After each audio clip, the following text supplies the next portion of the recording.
हमारा बेइज्जतियाँ तू कर रहा है ना, हम तुमको बर्बाद करेंगे। तुम्हारे दुकान में, तुम्हारा जो सिलाई का दुकान है उसमें गांजा फेंक कर, चरस फेंक कर तुमको फंसाएंगे और जिंदगी भर तुमको जेल सड़ाएंगे। एक तुम्हारा भाई को सरवा कराए 7-8 महीना जेल दिया है। कानून को फेरना मेरा काम है, कानून को किस तरह घुमाना है वो मेरा काम है। ये सब क्या जानेगा। हम चाहेंगे तो इसको बुलाकर अपने थाने से भगा देंगे और इनकाउंटर में इसको मार देंगे ताकि इसका कहानी साफ हो जाएगा। बुलाएंगे थाना में और इनकाउंटर हमारा बहुत जगह मकान बन चुका है जिसमें कि इतना किराया आता है कि तुम लोगों को किराया से बर्बाद कर देंगे, किराया से कमा कर हम तुम लोगों को बर्बाद कर देंगे। मतलब अभी वो राजा साहब बताया नाम, राजा साहब कौन से पद पे हैं? वही बिहार पुलिस के थी में शायद कि होमगार्ड में, ऐसा ही होमगार्ड में है वो, ठीक है। जो आपकी अपना वर्दी का गलत इस्तेमाल कर रहे हैं, इन्हीं के वजह से बड़े बड़े पुलिस वाले बदनाम हो रहे हैं। खबरों की वही तस्वीर, बिना बदले बिना डरे, जज्बा सच का लिए, सच दिखाते हैं। News one. आप इनकी क्या लगती हैं? बहन है। क्या नाम हुआ आपका? लीलावती देवी। उस दिन जब इनको थाना में बुलाया गया था, महिला थाना में, तो आप भी साथ में गई थी? हम साथ में गए थे। क्या देखी वहाँ पे आप? ये हमारे पास कॉल किया, हम साथ में गए वहाँ। तो हम बैठे थाना में बैठे तो सुधा मैडम बैठी थी। तो कहें क्या कि मैडम क्या बात है? तो बोली क्या कि आपके भाई के ऊपर वारंट है। तो हम कहें कि हमको सबूत दीजिए, वारंट है तो कागज दीजिएगा ना, बिना कागज को आप बुलाई है तो हमको सबूत दीजिए। तो बोली क्या कि नहीं हमारे पास सबूत है, हम सबूत क्यों दिखाएं, वो पक्ष आ रहा है तो सबूत दिखाएंगे। उसके बाद से बच्चा को बैठा ली, हमको कही क्या कि तुम बाहर जाओ। तो हम गेट के बाहर चले आए। उसके बाद आने के बाद हमसे हमारे पास ये बोला बचवा का कि दीदी हमको बैठा लिया है लोग कटघरे में। तो हम कहें क्या कि क्यों? तो फिर जाकर सुधा मैडम से बोले तो सुधा मैडम कही क्या कि जाएगा जेल। हम कहें कि कोई सबूत नहीं है, आप उसका सबूत जो फेंक रही है उस सबूत को सुनी है, उस रिकॉर्डिंग को सुनी है।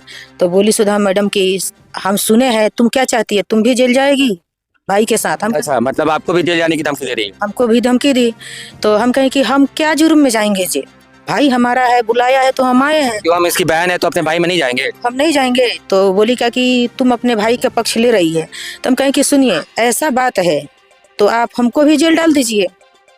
तो बोली क्या कि ठीक है, लड़की पार्टी आ रहा है। तो लड़की पार्टी आया लोग, हमारे पिताजी सब कोई गया था लोग। तो डांट झपट करके बाहर भेजवा देती थी।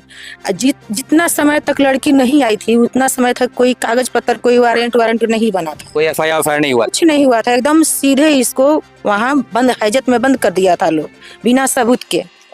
बार बार बिना एफआईआर का? जी, बार हम कहें कि हमको एफआईआर का कागज दीजिए। तो बार बार हमको सुधा मैडम झाड़ कर भगा दे रही थी। तो वहाँ पे हम टाइट हो गए। टाइट होने के बाद वो बोली वारंट है इसके नाम से जी, तो टाइट हो गए। तो हमारे पिताजी कुछ हमको समझाए। तो हम कहें कि जब हमारे भाई का गलती नहीं है तो हम क्यों दबे, है ना। तो हम कहें कि मैडम ये सीसी कैमरा चल रहा है, आज तो नहीं बंद है ना। हाँ, पहले कही थी कि वो चल रहा है सीसी कैमरा। तो हम कहें कि ठीक है, जब सीसी कैमरा चल रहा है तो आप तो सबूत दिखाएगी। जब हमारे भाई जब सजाए में चला जाएगा तो आपको सबूत दिखाएगी। तो कही कि हाँ सबूत दिखाएंगे। उसके बाद से लड़की आई तो हम देखे कि लड़की आई, लड़की का बाप पिता आया लोग। तो लड़की को बैठा करके अपने पास में अब सुधा मैडम बोल रही थी कि ऐसा ऐसा तुम लिखो। लड़की अपने मन से नहीं लिखी। मतलब सुधा मैडम बैठ के और खुद लड़की से लिखवाई कि तुमको क्या लिखना है? हाँ, खुद वो लिखवाई थी, ठीक ना। उसके बाद से वहाँ जो लड़की का पता नहीं था, हमारे पिताजी का नाम, हमारे भाई का नाम, हमारे भाई का एज क्या है।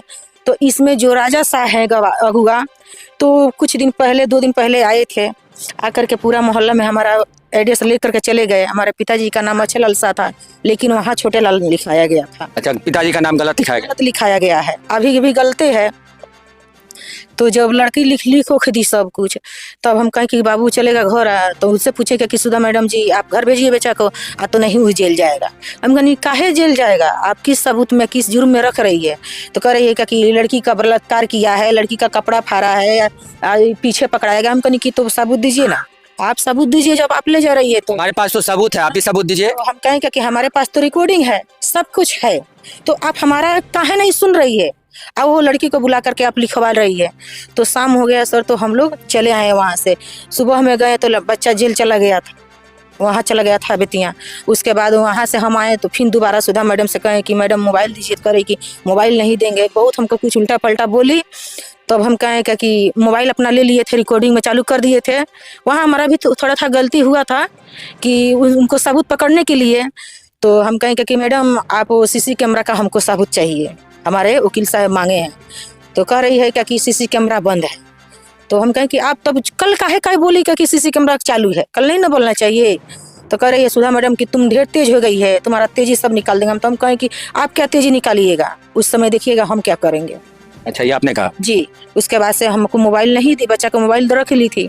तो है क्या ना है उसका लॉक को खोल करके रिकॉर्डिंग सब सुन ली थी। उस रात में सुन ली थी। जब रात में रिकॉर्डिंग सुन ली थी तो उसको नहीं ना जेल जाना भेजना चाहिए, उसको वहाँ से समय लेने के लिए छोड़ देना चाहिए। कि बच्चा बोला कि हमको समय दीजिए। हम भी बोले थे रात में कि आप बच्चा को 2 दिन के चाहे 1 दिन का चाहे 2 घंटा का समय दीजिए कि बच्चा कुछ अपना कर ले। तो बोली कि नहीं यहाँ आ गया तो उसको जेल जाना है। देख सकते हैं आप यहाँ से कि इनकी बहन जो है वहाँ पे जो आप बीती जो घटना थी वो ये बता रही हैं, और किस प्रकार सुधा मैम का बिहेवियर इन लोग के साथ रहा है वो भी आपने इनके जुबानी सुना। और आप इनके क्या लगते हैं? बड़े भाई हैं। बड़े भाई हैं इनके। तो आप बता रहे थे कि जो बीच का जो अगवा था जिन्होंने इसका और उसका जो है जोड़ी लगाया था, तो उनके द्वारा आपको धमकी भी दिया गया था। धमकी मेरा इसलिए कि क्योंकि हम अपने द्वार पे पंचायती हुआ था, उसमें उन लोगों का रिकॉर्डिंग कर लिए थे, जिस वजह से उनको बेइज्जती अपने आप को फील हो रहा था, जिसके वजह से वो बोल रहे थे कि हमारा बेइज्जतियाँ तू कर रहा है ना, हम तुमको बर्बाद करेंगे। तुम्हारे दुकान में, तुम्हारा जो सिलाई का दुकान है उसमें गांजा फेंक कर, चरस फेंक कर तुमको फंसाएंगे और जिंदगी भर तुमको जेल सड़ाएंगे। एक तुम्हारा भाई को सरवा कर आए 7-8 महीना जेल दिया है, अब बारी तुम्हारा है।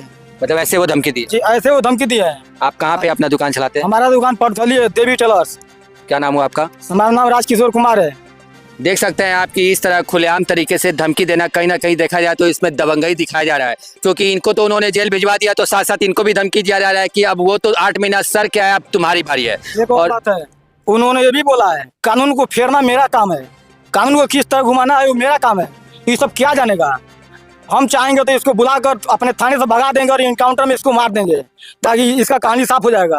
बुलाएंगे थाना में और इनकाउंटर भागने के तौर पे मार के इसको मार डालेंगे। क्या वो पुलिस में है क्या? जी, वो भी पुलिस में है। कहाँ पे पोस्टर? मालूम उनका मोतिहारी शायद इस समय है, शायद मन को कन्फर्म नहीं है। क्या नाम हुआ पूरा नाम उनका? उनका नाम राजा सा है। उन्होंने ये भी बोला है कि पहले हमारा बर्फ का कंपनी था, और आज के डेट में हमारा बहुत जगह मकान बन चुका है, जिसमें कि इतना किराया आता है कि तुम लोगों को किराया से बर्बाद कर देंगे, किराया से कमा कर हम तुम लोगों को बर्बाद कर देंगे। अभी वो राजा साहब बताया नाम, राजा साहब है और कौन से पद पे हैं? वही बिहार पुलिस के थी में शायद कि होमगार्ड में, ऐसा ही होमगार्ड में है वो, ठीक है, जो आपकी अपना वर्दी का गलत इस्तेमाल कर रहे हैं। इन्हीं की वजह से बड़े बड़े पुलिस वाले बदनाम हो रहे हैं, जो जिस तरह से कारनामा कर रहे हैं इसी वजह से सारा पुलिस वाले बदनाम हो रहे हैं। जो अच्छा है वो भी बदनाम हो रहा है, जो बुरा है वो तो है, जो अच्छा है वो भी बदनाम हो रहा है। हमारे कहने का मतलब ये है कि जितने भी बड़े से बड़े अधिकारी हमारे बातों को सुने हैं, इस पे सख्त कार्रवाई की जाए, क्योंकि भविष्य में हमारे बाल बच्चे 2 बच्चे हैं, एक बीवी है, घर से अलग रहता हूँ। भविष्य में मेरे ऊपर किसी भी प्रकार का क्लेम आया तो मैं भी छोड़ने वाला नहीं हूँ। देख सकते हैं कि विधाता जी के पिताजी क्या कर रहे हैं चाचा जी आप? आदरणीय एसपी साहब से हम निवेदन करते हैं कि हमारा बच्चा जो है सो 8 महीने जेल काट लिया। हम लोगों के ऊपर झूठी इल्जाम लगाकर हम लोगों को बर्बाद कर दिया ये लोग, और 50,000 रुपया का इल्जाम भी लगा दिया। हमारे 6 बच्चों पर और केस कर दिया। ये कहाँ की नियम है, ये कहाँ का दस्तूर है हुजूर। हम आपसे निवेदन करेंगे, आपसे प्रार्थना करेंगे कि जल्द से जल्द इसका न्याय हमें मिले, ताकि हम बच सके। नहीं तो हम पुरानिया आदमी, हमारे पास बहुत से दुख हैं, हम हो सकता है जी हम जल्द से जल्द मर जाए। इसलिए हमारे सामने ही हुजूर जल्द से जल्द इसका न्याय मिले। जो हमारे ऊपर क्यों केस कर दिया गया और हमारे बच्चों को क्यों सजा दिया गया। अगर बच्चा दोषी है तो उनको भी फिर सजा दिया जाए, और हम अगर निर्दोष हैं तो हमको बरी किया जाए इस केस से, और उन लोगों के ऊपर सजाए करने की कृपा प्रदान किया जाए। हुजूर सुन सकते हैं आप एसपी साहब कि आप तो बड़े पद पे है, और कहा जाता है कि आप हर केस को जो है बड़े बारीकी से आप चेक करते हैं और उसको संज्ञान में लेके जो उचित कार्रवाई है वो करते हैं। एक बार इस बाप की गुहार भी सुन लीजिए कि इनका बेटा 8 महीना जेल रह के आया है, और इनके जितने भी बेटे हैं जो यहाँ पे रहते भी नहीं है, वो बाहर रहते हैं, उनके नाम भी इस केस में डाला गया है। और तो और जो पैसा इन्होंने लिया नहीं, क्योंकि देने के समय या तो कैश या तो ऑनलाइन या आजकल तो डिजिटल जमाना है, एक प्रमाण तो होना चाहिए, कुछ नहीं है, झूठ बोल के इनके ऊपर 50,000 रुपए का लांछन लगाया गया है कि हमने दिया है। और दूसरी बात कि आपके बड़े बेटे जो है इसके लिए कुछ कदम भी उठाए थे क्या? इसके लिए हजूर उनका हार्ट फेल कर गया, वो मर गया। अच्छा, वो मर गए? चिंता से वो सगाई के बाद मरे हैं? सगाई के बाद मरे हैं, आज से 1 महीना पहले। देख सकते हैं कितनी बड़ी दुखद बात है कि उन्होंने अब शर्म के मारे अपने इज्जत को बचाने के लिए इतना डिप्रेशन में घर का बड़ा चिराग चला गया कि उसका हार्ट फेल कर गया, वो मर गया। तो मैं कहना चाहूंगा उन बड़े अधिकारियों से, एसपी साहब से, कि जल्द से जल्द इनका मामला संज्ञान में ले और जांच बिठाए और सुधा मैडम के ऊपर भी जांच होनी चाहिए। और इनके पास पूरा सबूत है, जब चाहे तब इनको आप बुलवा के और इसे ये सबूत देख सकते हैं और जो उचित कार्रवाई हो। अगर दोषी ये है तो मैं खुद कहूंगा कि इनको वापस जेल भेजा जाए। अगर दोषी ये नहीं है, जो भी दोषी है उनके ऊपर कड़ी से कड़ी जो है उसको सजा दी जाए ताकि दोबारा ऐसी गलती ना करे।